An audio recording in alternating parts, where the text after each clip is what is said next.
ঈদের দিন কত অন্ধই তো আসে খয়রাত করার জন্য, ভিক্ষা করার জন্য, চতুর্দিকে ভিক্ষা করতেছে অন্ধরা।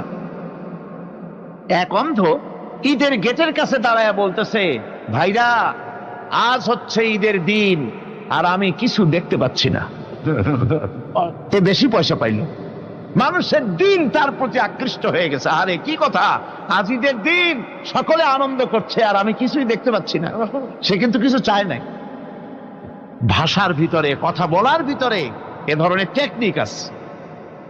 হযরত আইয়ুব আলাইহিস সালাম বললেন না যে আল্লাহ আমারে মাফ করে দাও, কষ্টের মধ্যে আছি।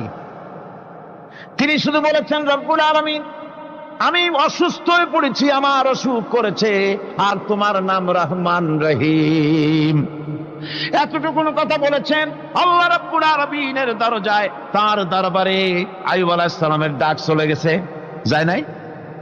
কোন অসুবিধা আছে নাকি? কোন অসুবিধা